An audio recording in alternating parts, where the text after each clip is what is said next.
আপনি কি তারকেশ্বরের বাসিন্দা? জানেন কি? আপনার জীবনের প্রতি মাসে একটা করে দিন চুরি হয়ে যাচ্ছে মাসের পর মাস। কিভাবে? জানতে দেখুন এই প্রতিবেদন। তারকেশ্বর শহরের মধ্যে ৩টি রেলগেট। আর প্রতিদিন কোনো না কোনো কাজে রেলগেটের এপার থেকে ওপারে আপনাকে যেতেই হয়। আর একবার গেট পড়ে গেলে মিনিমাম ২০ থেকে ৩০ মিনিট রেলগেটে দাঁড়িয়ে থাকতে হয় কয়েকশো মানুষকে। সারাদিনে যদি ৫ বার যাতায়াত করেন, তাহলে প্রায় ১০০ থেকে ১৫০ মিনিট আপনাকে দাঁড়িয়ে থাকতে হয় তারকেশ্বরের তিনটি রেলগেটের মধ্যে কোনো না কোনো একটিতে। বলা ভালো নিঃশব্দে চুরি হয়ে যাচ্ছে। থুড়ি, নিঃশব্দে নয়, ট্রেন বা বাঁশির আওয়াজ শুনে চুরি হয়ে যাচ্ছে আপনার জীবনের প্রায় ১০০ থেকে ১৫০ মিনিট প্রতিদিন। এবার হিসেবটা একবার মিলিয়ে নিন। দিনে ১০০ থেকে ১৫০ মিনিট দাঁড়িয়ে থাকলেও আরও ২০ মিনিট নষ্ট হয় যান চলাচল স্বাভাবিক হতে। মানে একদিনে ২ থেকে ৩ ঘন্টা নষ্ট হয় আপনার। তাহলে মাসে কম বেশি ৬০ থেকে ৯০ ঘন্টা, অর্থাৎ মাসে ১ থেকে ৩ দিন। আর বছরে হিসেবটা যদি করা হয়, তাহলে মাসে প্রায় ৬০ ঘন্টা হলে এক বছরের হিসেবটা দাঁড়ায় ৭২০ ঘন্টা থেকে প্রায় ১০৮০ ঘন্টার উপর। মানে বছরে হিসাবটা দাঁড়ায় প্রায় ৩০ থেকে ৪৫ দিন। বছরে আপনার ১ থেকে ১.৫ মাস কেটে যায় রেল গেটে।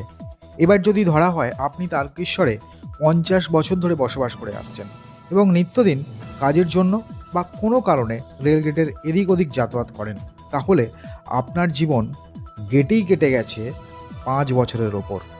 তারকেশ্বর হাওড়া শাখায় ট্রেন চলাচলের ক্ষেত্রে বৈদ্যুতিকরণ হয় ১৯৫৭-৫৮ সালে। অর্থাৎ ৫০ বছরের উপর যারা বসবাস করছেন তাদের প্রায় ৫ থেকে ৭ বছর কেটে গেছে রেলগেটেই। এবার ভাবুন কিভাবে চুরি হয়ে যাচ্ছে বা গেছে আপনার জীবনের মূল্যবান একটার পর একটা দিন।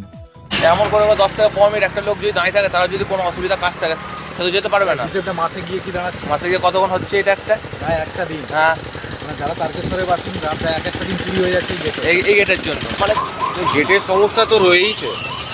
দীর্ঘদিন বর্তমানে আরও কঠিন হয়ে যাচ্ছে দিনকে দিন, আরও যত দিন বাড়ছে তত গাড়িও বাড়ছে, তার সাথে সাথে জ্যামও বেড়ে যাচ্ছে। আর একবার গেট পড়লে সে তো তুলতে যা সময় নিচ্ছে লোকেরাই জানে। গেট বলতে 10 মিনিট 15 মিনিট ছাড়া গেট, সবসময় গেট 10 মিনিট 15 মিনিট ছাড়া গেট পড়ে। মোটামুটি আধা ঘন্টা 45 মিনিট করে গেট পড়ে থাকে। তারপর ডবল 3টে গেট হয়ে গেছে একসাথে। গেটে লক খুললে তবে গেট খোলে। কেউ যদি আমাদের এমার্জেন্সি থাকে, সে মারা পড়ে যাবে, যা গেট পড়ে মারা পড়ে যাবে। আর মেন তো আমাদের হসপিটালটার সামনে, আমাদের হসপিটালে রুগী সবসময় যাওয়া আসা করে, তো এইটা আগে আমাদের দেখতে হবে, এটা বিশেষ করে দেখা দরকার। রুগী যদি এমার্জেন্সি থাকে, সে মারা পড়ে যাবে গেটের মধ্যে। আধ ঘন্টা 40 মিনিট 25 মিনিট 30 মিনিটের নিচে কোনো এই জাম ছাড়ে না। মানে দিনে যদি 5 বার যাতায়াত করে, ট্রেন লাইন গেট করলেই মোটামুটি আধ ঘন্টা দাঁড়াতে হবে। 15 মিনিট 20 মিনিট 25 মিনিট কোনো ঠিক নেই। এইখানে যতখানা ওভারব্রিজ হয়, এখানকার লোকের একটা কষ্ট রয়েই যাচ্ছে। চারদিকে হচ্ছে, কিন্তু এখানে আর কিছুই হচ্ছে না।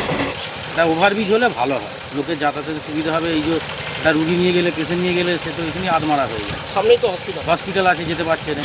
নার্সিংহোমও আছে, সেগুলোও যেতে পারছে না। গেট পড়ে গেলে তার যাওয়ার কোনো রাস্তা আর বিকল্প রাস্তা নেই তো। দীর্ঘদিন ধরে এই অবস্থা। দীর্ঘদিন ধরে আছে, মাঝে মাঝে বলছে হবে হবে হবে হবে, কোনো কিছুই বুঝতে পারা যাচ্ছে না।